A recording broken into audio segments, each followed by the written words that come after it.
Hello friends, welcome to educational insight. दोस्तों, basic शिक्षा परिषद के नियंत्रणाधीन उत्तर प्रदेश के जो परिषदीय विद्यालय के शिक्षक हैं वो इस समय पूरी तरीके से लामबंद हैं, पूरी तरीके से संगठित हैं, पूरी तरीके से विरोध करने की अभिलाषा रखते हैं। और विरोध दोस्तों किस बात का? विरोध इस बात का कि उत्तर प्रदेश में ऑनलाइन हाजिरी, जी हाँ दोस्तों, बेसिक शिक्षा परिषद के नियंत्रणाधीन उत्तर प्रदेश में जो परिषदीय विद्यालय हैं वहाँ पे शिक्षा के उन्नयन हेतु, लर्निंग इन्हांसमेंट के लिए और साथ ही साथ विद्यालय व्यवस्था को सुचारू रूप से सुसंगठित करने के लिए प्रत्येक विद्यालय को 2 टैबलेट दोस्तों दिए जा रहे हैं। क्योंकि पहले फेज़ में प्राथमिक विद्यालयों को, कंपोजिट विद्यालयों को और बाद में अपर प्राइमरी स्कूल्स में टैबलेट की आपूर्ति दोस्तों सरकार द्वारा की जा रही है।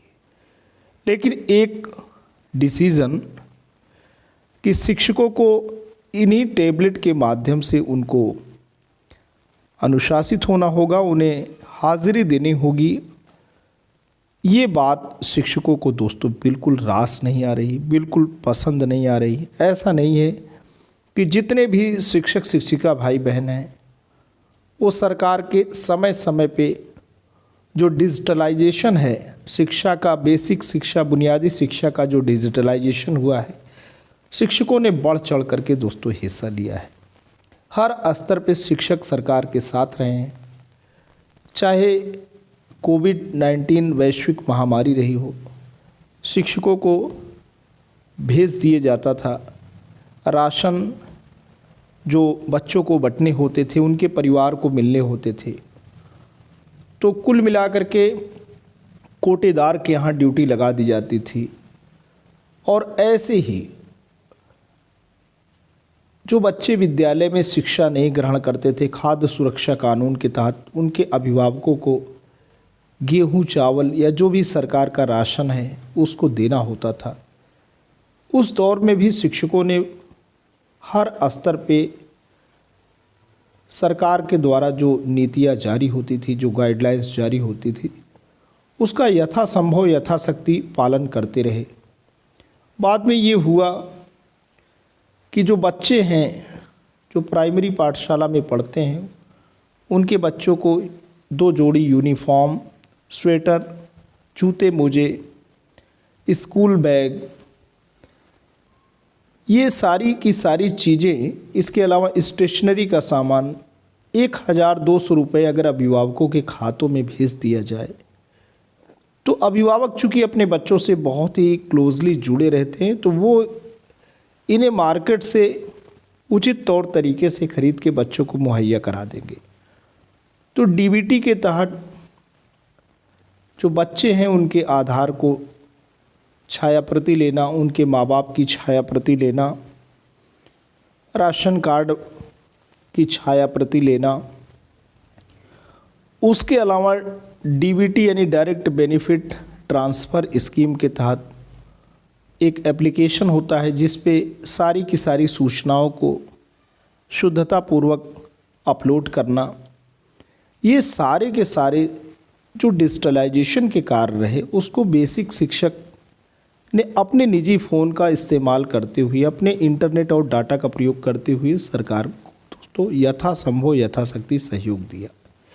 आज चाहे परिवार सर्वेक्षण की बात हो, चाहे जो बच्चे लाभार्थी हैं जिनके माँ बाप ने स्वेटर, जूते मोजे वगैरह खरीदे हैं, उनके फ़ोटो अपलोड्स करने की बात है, वो सब शिक्षक अपने ही मोबाइल का प्रयोग करते हुए कर रहे हैं। आज सरकार ने टैबलेट दिए हैं, लेकिन योजना कोविड-19 के बाद से ही ऑनलाइन एजुकेशन से लेकर सारी की सारी योजनाएं शिक्षक फॉलो करते रहे।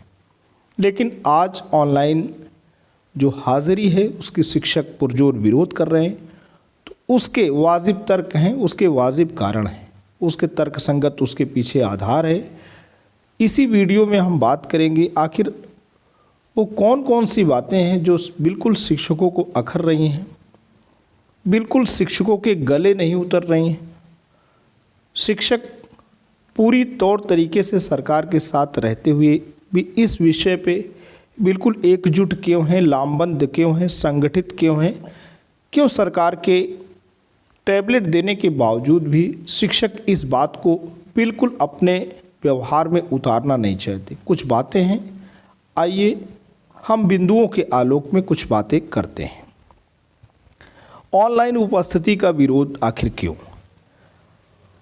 हमारा उद्देश्य विभागीय कार्यों में अवरोध उत्पन्न करना नहीं। यदि ऐसा होता तो पिछले कई वर्षों से शिक्षक शिक्षिकाएं अपने व्यक्तिगत मोबाइल सिम डाटा से विभागीय कार्य नहीं कर रहे होते।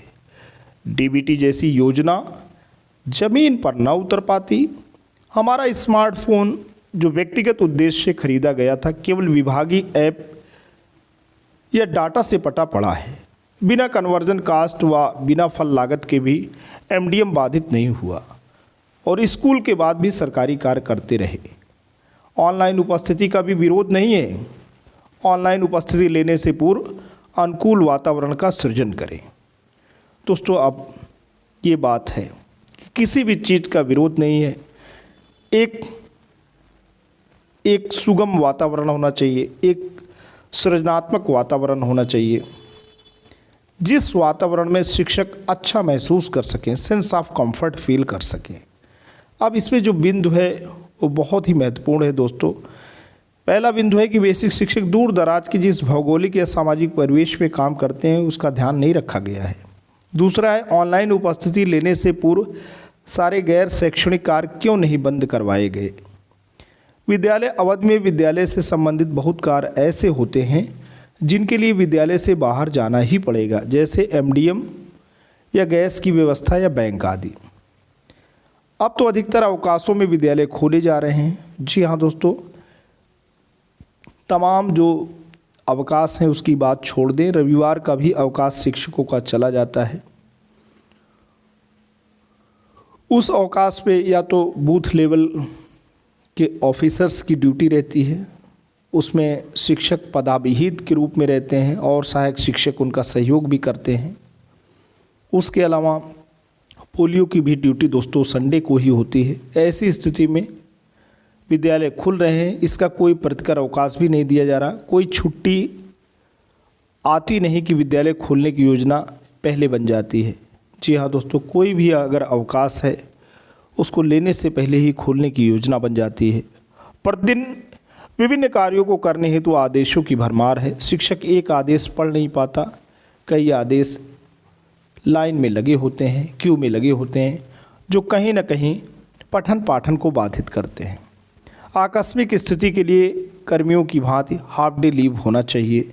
अर्जित अवकाश की व्यवस्था न होने से शिक्षक अपना विवाह, पुत्र पुत्रियों का विवाह आदि चिकित्सीय अवकाश लेकर कर रहे हैं। वर्षों से शिक्षक अर्जित अवकाश मांग रहे हैं, चाहे ग्रीष्म अवकाश में कटौती ही क्यों न हो। आगे दोस्तों हम बात करेंगे कि सरकारी कर्मियों के लिए सामूहिक बीमा अनिवार्य है। हमारे लिए जोखिम क्यों? सामान्य बीमा में वेतन आयोग क्रम में जारी शासनादेशों का अनुपालन 14 साल बाद भी नहीं हुआ, कौन जिम्मेदार? 80% प्रधानाध्यापकों के पद समाप्त कर पदोन्नति के अवसर भी समाप्त कर दिए गए। राज्य कर्मियों की भांति एसीपी क्यों नहीं? एक ही पद पर 22 वर्ष की संतोषजनक सेवा पर सिर्फ 20% को प्रोन्नत वेतनमान क्यों? सबको क्यों नहीं? वर्षों से जनपद के अंदर स्थानांतरण पदोन्नति की राह देखते देखते आंखें पथरा गई। इसके लिए दोषी कौन? राज्य कर्मियों की भांति शिक्षकों की बीमारी के इलाज की कोई सुविधा नहीं। अभिभावक द्वारा यूनिफॉर्म या आधार न बनवाने पर, बच्चों को स्कूल न भेजने पर शिक्षक कैसे दोषी? बच्चों का आधार न होने, अभिभावक का खाता न होने या खाते में धनराशि न पहुंचने पर ऐसे बच्चों के साथ भेदभाव क्यों? उन्हें सुविधाओं से वंचित रखना, क्या यह निःशुल्क एवं अनिवार्य शिक्षा अधिनियम का उल्लंघन नहीं? कौन दोषी? दोस्तों, आधार की स्थिति बड़ी ही विशेष है। 5 वर्ष से कम के अगर बच्चे हैं तो उनका आधार सुगमता से बन जाता है, लेकिन 5 वर्ष के ऊपर अगर बच्चा हो गया है तो उन बच्चों के आधार की जो प्रक्रिया है वो काफ़ी जटिल है।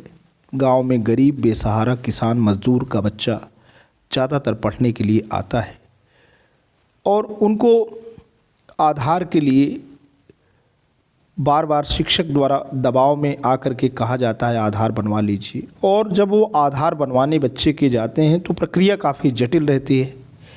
ऐसी स्थिति में उनकी मजदूरी भी प्रभावित होती है और उसका मोह भी भंग होता है सरकारी पाठशाला के साथ। तो ये सारी बातें सरकार को ध्यान में रखनी होंगी कि ऐसी स्थिति रहेगी तो वाकई गरीब का बच्चा निःशुल्क एवं अनिवार्य शिक्षा अधिनियम भले ही लागू क्यों ना रहे, लेकिन उससे बच्चा शिक्षा, जो बुनियादी शिक्षा है, उससे बच्चा बिल्कुल वंचित रहेगा। क्या जियो लोकेशन आधारित ऑनलाइन उपस्थिति केवल बेसिक शिक्षकों के लिए ही ज़रूरी है? जिनको वाहन भत्ता तक दिया जाता है उनके लिए क्यों नहीं? क्या शिक्षक की ईमानदारी में अन्य सभी अधिकारियों कर्मियों से अधिक भ्रष्ट है? दोस्तों, बड़ी बात है कि क्या इस तरीके की हाजिरी करके शिक्षक की ईमानदारी को इस तरीके से पेश किया जा रहा है कि ये समाज का सबसे भ्रष्टतम तबका है। व्यक्तिगत संसाधनों जैसे व्यक्तिगत मोबाइल सिम आदि का उपयोग नहीं करना चाहते। व्यक्तिगत डाटा की गोपनीयता सुरक्षा एक महत्वपूर्ण पहलू है। प्रेरणा ऐप को बनाने वाली कंपनी कह रही है कि ऐप इंस्टॉल करने पर अपने व्यक्तिगत मोबाइल का पूरा डाटा उससे शेयर करना होगा। कंपनी यह भी कह रही है कि डाटा सुरक्षा की 100% की गारंटी नहीं दी जा सकती। कंपनी यह भी कह रही है कि 13 वर्ष से कम आयु के बच्चे का डाटा एकत्रित नहीं करती है। तो फिर ऐसा क्यों किया जा रहा है, सोचनीय है। पीएम पोषण भारत सरकार की गाइडलाइन का अनुपालन करते हुए शिक्षक के पास से एमडीएम बनवाने रख रखाव की जिम्मेदारी क्यों नहीं हटाई जाती? संकुल या ब्लॉक में होने वाली समीक्षा बैठकें आदि शैक्षणिक कार्य में आता है तो विद्यालय अवधि में बैठक क्यों नहीं होनी चाहिए? 13 फरवरी 2019 के शासनादेश के अनुसार सभी एनपीएस खाता धारक शिक्षकों के खाते नियुक्ति तिथि से अब तक ब्याज सहित राज्यांश क्यों नहीं जमा किया गया, जबकि महानिदेशक महोदय ने तत्काल अनुपालन का आश्वासन दिया था। अनुदेशकों शिक्षा मित्रों को केवल किराया भर का मानदेय दिया जा रहा है। क्या इतने मानदेय पर परिवार सर्वाइव कर सकता है? वे भी शिक्षण कार्य कर रहे हैं, क्यों सम्मानजनक मानदेय नहीं दिया जा रहा है? शिक्षक शिक्षण योजना बनाने हेतु तैयारी के घंटे कब दिए जाएंगे? विद्यालय अवधि में एक भी पीरियड खाली नहीं। विद्यालय अवधि के बाद ढेर सारे विभागीय ऑनलाइन कार्य, गैर विभागीय कार्य, तो शिक्षण योजना कब बनेगी? विभाग उपरोक्त बिंदुओं पर गंभीरतापूर्वक विचार कर समाधान निकाले। ऑनलाइन उपस्थिति है तो अनुकूल वातावरण सृजन होने तक हमारा विरोध जारी रहेगा। तो दोस्तों, ये रहा प्राथमिक शिक्षक संघ के अलावा उत्तर प्रदेश में जितने भी शिक्षक संघ हैं जो बेसिक शिक्षा के बैनर तले कार्य कर रहे हैं, इसके अलावा माध्यमिक शिक्षा के बैनर तले जो भी शिक्षक संघ हैं वो कार्य कर रहे हैं, वो पूरी तरीके से लामबंद है, संगठित हैं। उनकी पुरजोर कोशिश है कि सरकार एक एमाइकेबल एनवायरनमेंट क्रिएट करे। Constructive and creative environment create होना चाहिए। किसी भी प्रकार की व्यवस्था से विरोध नहीं है, लेकिन हमारे मुद्दों पर भी तर्कसंगत तरीके से विचार किया जाए। आज के लिए इतना ही। वीडियो इन्फॉर्मेशन अच्छा लगा हो तो लाइक करिएगा, इसे अपने जैसे दोस्तों तक साझा भी करिएगा। चैनल पे नए हैं, पहली बार विजिट कर रहे हैं तो प्लीज़ सब्सक्राइब करें। Thanks for watching and listening. This is Ajay Prakash to be signing of.